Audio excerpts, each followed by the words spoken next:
सभु कुझु असांजो खसियो वियो आहे, तइलीम खसी वई आहे, रोज़गार खसियो वियो आहे, अमन खसियो वियो आहे। जेकर हाणे पाणी खसियो वियो त पाण बचंदो छा? उन करे सिंध जे माण्हुनि खे अपील था कयूं त 16 तारीख़ ते पंहिंजे शऊर जो इज़हार कयो, पंहिंजे गैरत जो इज़हार कयो। अचो गॾिजी सेवण तलके जा लखे माण्हू रोडनि ते अची असांजी हिन तहरीक जो हिसो बणिजो त जीअं असां सॼी दुनिया खे ॿुधाए सघूं त असां हिन कैनालनि जे ख़िलाफ़ आहियूं। 2024 में सदारती महल में जेको सिंधु दरिया मां 6 कैनाल कढण जी मंज़ूरी ॾिनी वई आहे, उन खां पोइ असां मुसलसिल 6 महीननि खां एहतजाज में आहियूं। सिंध यूनाइटेड पार्टी जो सदर सैयद ज़ैन शाह उन सॼी मुल्क जे जमायतुनि ते मुश्तमिल सिंधु दरिया बचायो तहरीक ठाही आहे, जंहिंजो पाण कन्वीनर आहे। ऐं दरिया बचायो तहरीक में शामिल जेकी जमायतूं आहिनि उन में तहरीक इंसाफ़, फंक्शनल लीग,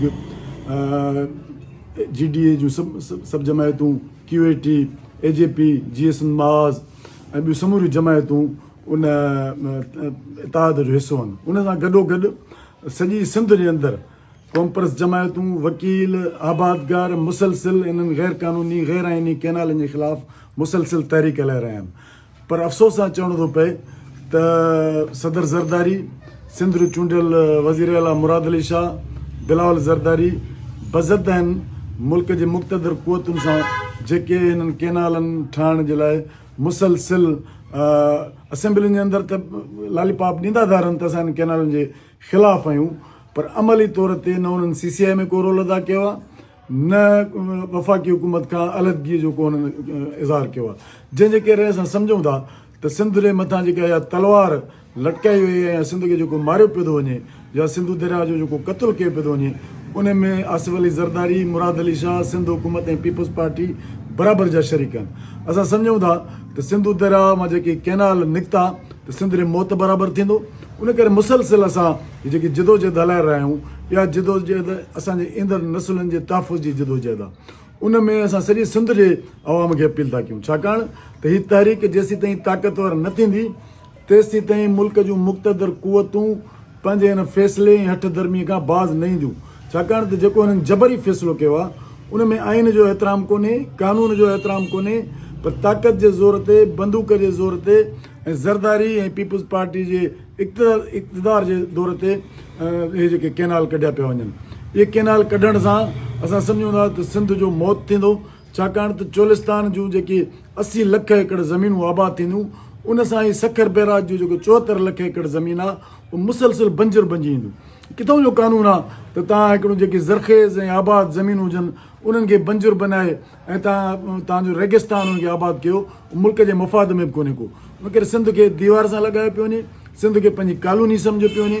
उन करे सिंध जे गैरतमंद माण्हुनि खे मज़ामत करणी पवंदी। असां मुसलसिल तहरीक में रहिया आहियूं, पर हीअ तहरीक ताक़तवर थियणी पवंदी। मूंखे ॾाढी तकलीफ़ थी थिए त सिंध जा आबादगार, हारी ऐं समूरा जेके इक़्तिदार में वेठल बोतार आहिनि उहे ख़ामोश आहिनि। हालांकि वॾे में वॾा जागीरदार ऐं ज़मीनदार उहे आहिनि, सुभाणे नुक़सानु उन्हनि खे थींदो, पर हू अॼु छाकाणि त उन्हनि खे करप्शन जो एतिरो पैसो मिले थो, जंहिंजे करे हू सम्झनि था त असांजा ईंदड़ नसुल बि जेके हिन करप्शन जो पैसो खाई सघंदा। उन करे हीअ जेकी सिंध जी तबाही जो फ़ैसिलो थियो आहे उन में असां पंहिंजो रोल अदा करे रहिया आहियूं। ऐं असां हिन मौक़े ते 16 फरवरी ते 10:30 वॻे जेकी हीअ रैली निकिरंदी दरिया बचायो तहरीक जे कन्वीनर सैयद ज़ैन शाह जी अॻुवाणी में, जेका सेवण जे टोल प्लाज़ा खां सुबुह जो 10:30 बजे पका चना खां निकिरंदी ऐं उते रस्तनि ते इस्तक़बाल थींदो। पहिरियों प्रोग्राम असांजो बानसेदाबाद में थींदो, उन खां पोइ दादू, खैरपुरनाथन शाह ऐं शाम जो लखे माण्हुनि जो अवामी जलसो थींदो। उन करे सभिनी माण्हुनि खे अपील था कयूं त तव्हां पंहिंजो हिसो ॻंढियो, तव्हां पंहिंजे शऊर जो इज़हार कयो, तव्हां हिननि कैनालनि जे ख़िलाफ़ु नफ़रत जो इज़हार कयो, तव्हां मुल्क जे इक़्तिदारी क़ुवतुनि ऐं पीपल्स पार्टी जे हुकुमराननि जे ख़िलाफ़ु हिननि आवाज़ बणिजो ऐं असांजे एहतजाजनि में शरीक थियो त जीअं सिंध जा माण्हू, मुल्क जा माण्हू, सॼी दुनिया ॾिसे त हीअ कैनाल सिंध जे लाइ मौत बराबरि आहिनि। उन मौत खे ललकारण लाइ अचो, असांजो साथ ॾियो। असां मुसलसिल माण्हुनि में हीअ जागृता पैदा करे रहिया आहियूं। असांजी हीअ दर्दमंद अपील जेकी आहे साहिबु उनजो बुनियादी इहा त असां ॾिसूं पिया, असां तारीख़ जा शागिर्द आहियूं, असां सियासी कारकुन